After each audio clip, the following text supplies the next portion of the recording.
क्या आपने कभी सोचा है कि होटल के कुछ कमरों को हमेशा खाली क्यों रखा जाता है? या फिर रात के 2-3 बजे कॉरिडोर में सुनाई देने वाली कदमों की आहट, या पायल की छन-छन, या फिर किसी की फुसफुसाहट जब सुनाई देता है, तो क्या वो सचमुच होता है या हमारा वहम होता है? आज की कहानी एक ऐसे ही सफ़र की है, जहाँ एक बार कदम रखने के बाद वापस लौटना हर किसी के बस की बात नहीं होती। जब इंसान ऐसी चीज़ों का सामना करता है जिनसे बचना या पीछा छुड़ाना लगभग नामुमकिन हो जाता है, तब शुरू होती है असली दहशत। आदित्य, जो पेशे से आर्किटेक्ट है, उसे अपने ऑफिस के काम से शिमला जाना पड़ा, जहां उसके दोस्त, रिश्तेदार, दूर दूर तक कोई नहीं था। यहाँ तक कि ये शहर भी उसके लिए एकदम अनजान था। वो शहर के बारे में कुछ नहीं जानता था। तो जाहिर सी बात है कि रात गुजारने के लिए उसे होटल का सहारा लेना पड़ेगा। तो आदित्य उस शहर में एक होटल की तलाश करता है। तो आदित्य को एक पुराने होटल के बारे में पता चलता है। आदित्य जिस होटल के तरफ जा रहा होता है, उसे तो पता भी नहीं था कि उसके साथ वहाँ क्या होने वाला है और कितना बुरा होने वाला है, इसका बिल्कुल उसे अंदाजा नहीं था। उस होटल की दहलीज पार करते ही उसकी जिंदगी हमेशा हमेशा के लिए बदलने वाली है। होटल का नाम था हेरिनेस होटल, जहाँ उसे रुकना पड़ा। होटल एकदम एकांत में बना था और काफी पुराना भी था, जिसकी लकड़ी की सीढ़ियां थी और चढ़ने पर अजीब सी चरमराहट होती थी।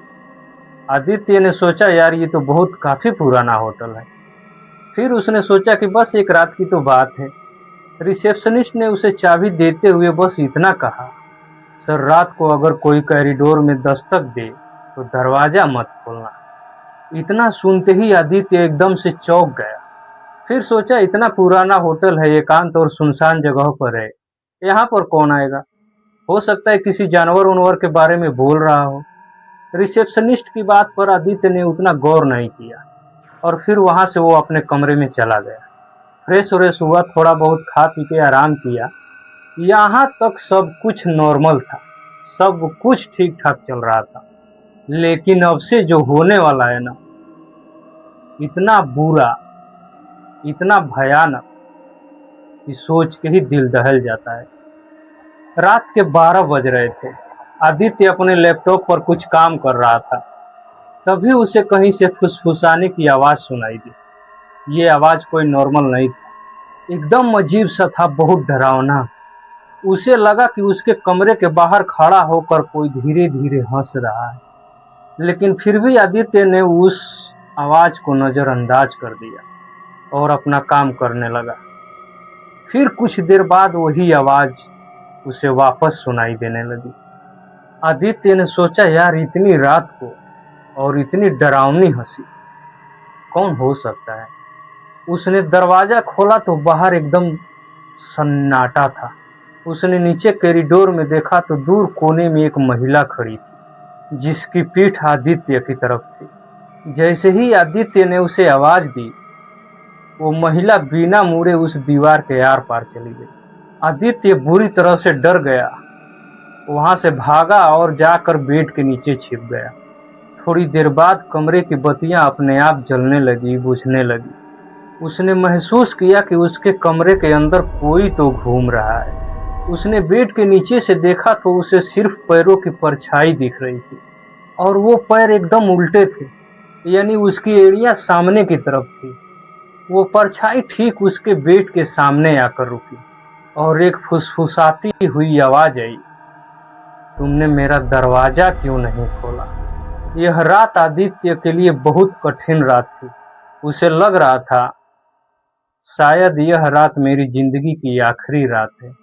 कुछ देर बाद वह चीज वहां से गायब हो गई। आदित्य को लगा कि शायद खतरा अब टल गया। धीरे धीरे वह बेड के नीचे से बाहर निकला, और वो कमरे से बाहर निकलता उससे पहले उसकी नजर बेड पर पड़ी। उसने देखा कि बेड पर कोई सो रहा है, और वो भी बेड पर नहीं, बेड से थोड़ा ऊपर हवा में। यह देखकर आदित्य की आंखें फटी की फटी रह गई। वह बहुत जोर जोर से चिल्लाना चाहता था, बचाओ बचाओ पुकारना चाहता था, लेकिन उसके मुंह से आवाज नहीं निकल पा रही थी।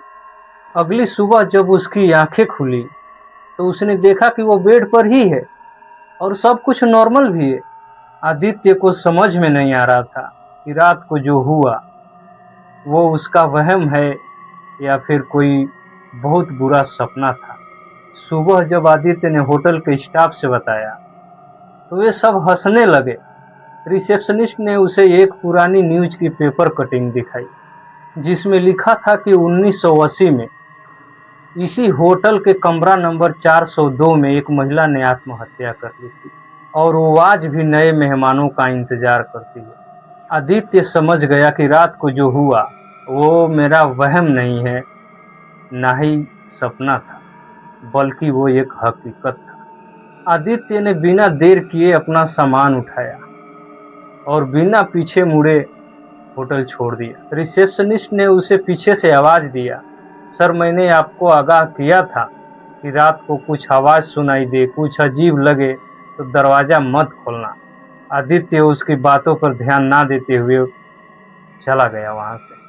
लेकिन आदित्य जब घर पहुंचकर अपने बैग से लैपटॉप निकाला तो उसे एक धुंधली सी फोटो मिली।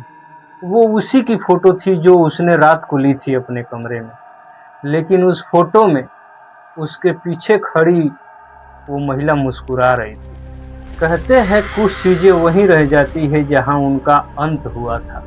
क्या आप भी कभी किसी ऐसी जगह पर गए हैं जहां लगा हो कि आप अकेले नहीं? हमें कमेंट्स में अपनी आप बीती जरूर बताएं। अगर मुझे आप में से कोई अपना कहानी या अपने गांव का कहानी बताना चाहता है और आप चाहते हैं कि वो कहानी मैं लोगों तक पहुंचाऊं, सुनाऊं, तो आप मुझे कमेंट कर देना। मैं ईमेल आईडी का भी व्यवस्था कर दूंगा। हम दोनों एक दूसरे से अनजान हैं, तो आप प्लीज़ मेरे चैनल को सब्सक्राइब कीजिए और लाइक कीजिए ताकि हम हमेशा के लिए एक दूसरे से जुड़े रहें। नमस्कार, मिलते हैं अगले कहानी में और शायद ये कहानी आपके शहर से हो।